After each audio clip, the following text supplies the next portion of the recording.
Hey guys, this is Sanix Charms. So today I'm going to be showing you how I keep my charms clean. These are just some examples of some stuff that I'm going to be sanding for you today. These are just some cute clay things I made out of a mold, and then I'll be doing some fun stuff with them. But I've got some white ones here, and this one, I don't know if it'll focus here. I'm going to really hope it does.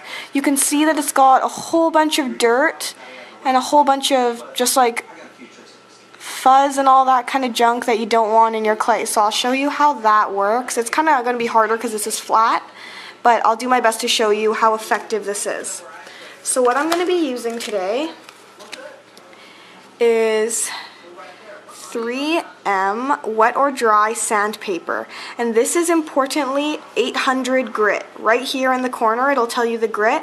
This is 800, so that means that when you look at the sandpaper, it doesn't look like real sandpaper. It doesn't even, it almost feels like just smooth.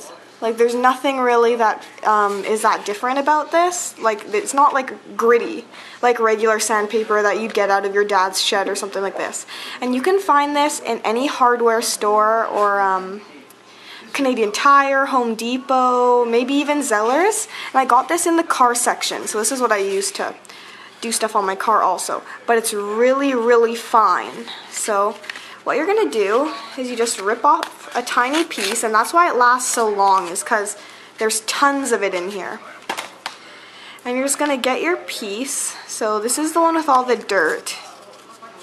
And you literally are just going to put it down, and you're just going to sand it on all the places that have dirt. And I'm going to try and get a bunch of it out for you so you guys can really see how great it is. When you're doing it on things that aren't white, it will show up like the colors coming off it, but all you need to do is wet your finger and go like this, and you're just taking the dust off that will stick to it because you're sanding it. Like you have to remember that you're sanding clay, so stuff is coming off. So that white or lighter color that you're going to get when you're sanding, say green, and it starts turning light green, do not panic. You can just lick your finger or wet your finger and wipe it across, and it'll be back to normal. So do not worry. You can do this wet or dry. I don't like to wet my clay. I don't know why. It's just personal preference. But remember not to sand too much that you're going to lose the shape of your piece, because this can sand your item fairly fast, and it will distort your shape if you're not careful.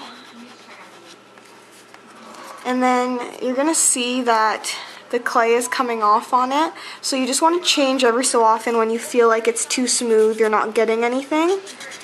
Sorry, this is really hard to do when I can't actually see what I'm doing, but I'm really going to try and sand this effectively so you guys can really see the difference and that it really makes. And it really it makes it so that when you're working with your clay, you don't have to worry about your fingerprints, you don't have to worry about that. Just worry about getting your character to the right shape, using the right colors and getting it the right size, and don't worry about the stuff that's in your clay, because you can deal with that after.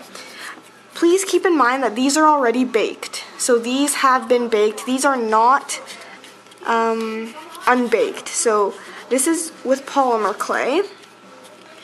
So any bakeable clay, or maybe even cold porcelain, I'm not sure, you can probably sand. Okay, sorry about that, guys. My camera just ran out of memory, so I just had to add on to what I already did. But I've just been sanding this, just like you saw earlier, and I'm just going to show you what it looks like close up right now. There used to be a big speck of dirt by his nose. There used to be some dirt just like everywhere on it, and now it's all gone. So you can just see how effective that is. Now it's completely smooth. So yeah, I just do that with all my charms that I notice that there's dust on, and then they just come out clean. Then you can feel free to glaze, paint, whatever you want to do. So yeah, once again, this is what I use. And I hope you guys found this helpful. Thanks for watching.